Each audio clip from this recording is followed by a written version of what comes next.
सोचिए, एक ऐसा आइडिया जो पूरे के पूरे महाद्वीप का नक्शा ही बदल दे। ये आइडिया कोई हथियार नहीं, कोई सेना नहीं, बस एक सोच थी, राष्ट्र की सोच। आज हम यही समझने वाले हैं कि कैसे इस एक विचार ने यूरोप को हमेशा के लिए बदल दिया। तो चलिए देखते हैं कि आज हम क्या क्या समझने वाले हैं। पहले हम जानेंगे कि ये विचार आखिर था क्या। फिर देखेंगे कि फ्रांस में इसकी शुरुआत कैसे हुई। उसके बाद बात करेंगे क्रांतियों के दौर की, और फिर देखेंगे कि जर्मनी और इटली जैसे देश कैसे बने। और आखिर में हम समझेंगे कि एक देश को पहचान कैसे दी जाती है। सवाल तो यही है कि आखिर एक छोटा सा आइडिया, एक सोच इतनी ताकतवर कैसे हो सकती है। इस बहुत बड़े बदलाव को समझने के लिए हमें बिल्कुल शुरुआत में जाना होगा, इसकी जड़ को पकड़ना होगा। सब कुछ शुरू होता है एक अकेले लेकिन बहुत ही शक्तिशाली शब्द से। एक ऐसा शब्द जिसने लोगों के खुद को देखने और दुनिया में अपनी जगह को समझने का तरीका ही बदल दिया। देखिए, इससे पहले क्या होता था, वफादारी होती थी राजा के लिए या अपने साम्राज्य के लिए। एक फ्रांसीसी किसान खुद को राजा लुई का सेवक मानता था। ये नहीं सोचता था कि वो फ्रांसीसी नागरिक है। लेकिन राष्ट्रवाद, उसने एक बिल्कुल नई पहचान दी, एक साझे देश के नागरिक होने की पहचान। तो ये चिंगारी सबसे पहले भड़की कहाँ, ये आइडिया एक हकीकत कैसे बना? इसके लिए हमें चलना होगा फ्रांस और देखना होगा कि वहां क्या हुआ। फ्रांसीसी क्रांतिकारियों ने, आप कह सकते हैं, एक तरह से राष्ट्र बनाने की रेसिपी तैयार की। उन्होंने बहुत सोच समझकर ऐसे प्रतीक और सिस्टम बनाए जिससे लोगों में अपनेपन की भावना जागे। जैसे एक राष्ट्रीय ध्वज। अब लोग किसी राजा के झंडे के नीचे नहीं, बल्कि अपने देश के तिरंगे के नीचे एक साथ खड़े थे। और सबके लिए एक जैसे कानून। इससे यह पक्का हुआ कि चाहे कोई कहीं भी रहे, वो एक ही राष्ट्र का हिस्सा है। और फिर एंट्री होती है नेपोलियन बोनापार्ट की। वो अपनी सेनाओं के साथ जहां जहां गया, ये क्रांतिकारी विचार भी उसके साथ गए। लेकिन इसमें एक मजेदार विरोधाभास है।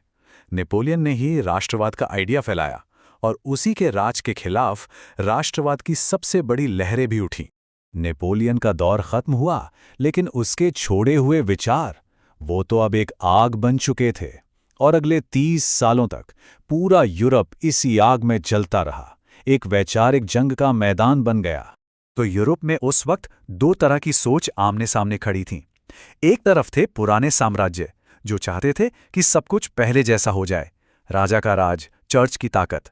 और दूसरी तरफ थे क्रांतिकारी, जो कहते थे कि नहीं, अब देश बनेंगे, संविधान बनेगा और लोगों को आज़ादी मिलेगी।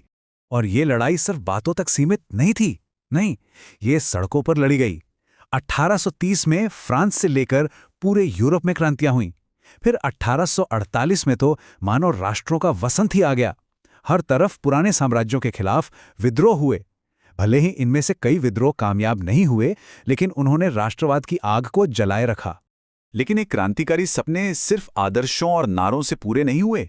असल में इन्हें साकार किया गया कूटनीति से, रणनीति से, और कई बार तो सीधी सीधी ताकत के दम पर।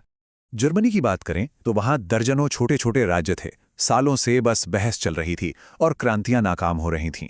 फिर एक शख्स सामने आया जिसका नजरिया बिल्कुल अलग था, प्रशिया का मुख्यमंत्री ऑटो वॉन बिस्मार्क। उसके पास एक बहुत ही सख्त और असरदार प्लान था। बिस्मार्क ने 1848 की नाकाम क्रांतियों को बहुत करीब से देखा था, और उसका मानना था कि बड़े बड़े भाषणों और बहसों से देश नहीं बनते। उसका मानना था कि एकता सिर्फ सैन्य ताकत और जंग से ही हासिल की जा सकती है, यानी खून और लोहे की नीति से। और उसकी ये रणनीति काम कर गई, वो भी कमाल के तरीके से। सिर्फ 7 साल के अंदर उसने 3 बड़े युद्ध लड़े, डेनमार्क, ऑस्ट्रिया और फ्रांस के खिलाफ। और इन जीतों का इस्तेमाल करके बिखरे हुए जर्मन राज्यों को एक साथ लाकर एक ताकतवर जर्मन साम्राज्य बना दिया। अब अगर इटली की कहानी देखें तो वो भी बड़ी दिलचस्प है। वहां एकीकरण किसी एक इंसान का काम नहीं था।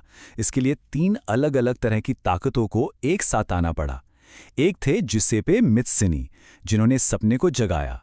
फिर थे काउंट कवर, जिन्होंने अपनी कूटनीति से रास्ता बनाया। और आखिर में थे जुसेपे गैरिबाल्डी, जिन्होंने अपनी सेना के दम पर इसे हकीकत बनाया। तो ठीक है, मान लीजिए कागज पर एक देश बन गया, सीमाएं खिंच गईं, लेकिन करोड़ों लोगों को यह महसूस कैसे कराया जाए कि वो सब एक हैं, कि वो इस नए देश का हिस्सा हैं? एक देश को, जो कि सिर्फ एक आइडिया है, उसे एक चेहरा कैसे दिया जाए जिसे लोग देख सकें, पहचान सकें और उससे जुड़ाव महसूस कर सकें? इसका जवाब मिला रूपक में। यानी एक विचार को किसी इंसान या तस्वीर के जरिए दिखाना। कलाकारों ने अपने देशों को महिला के रूप में दिखाना शुरू कर दिया। जैसे फ्रांस के लिए मैरियान, जो आज़ादी और गणतंत्र का प्रतीक बन गई। और जर्मनी की जर्मेनिया को देखिए, ये तो विजुअल कहानी कहने का एक शानदार नमूना है। इसमें हर एक चीज का एक मतलब है। ओक के पत्तों का ताज वीरता का प्रतीक है, हाथ में तलवार लड़ने की तैयारी दिखाती है, तो टूटी हुई जंजीरें आजादी का एहसास कराती हैं। तो राष्ट्रवाद 19वीं सदी के इस एक विचार ने उस आधुनिक दुनिया को बनाया जिसे हम आज जानते हैं। आज भी ये दुनिया को बदलने वाली सबसे बड़ी ताकतों में से एक है, और ये हमें एक आखिरी, सोचने पर मजबूर कर देने वाले सवाल के साथ छोड़ जाता है।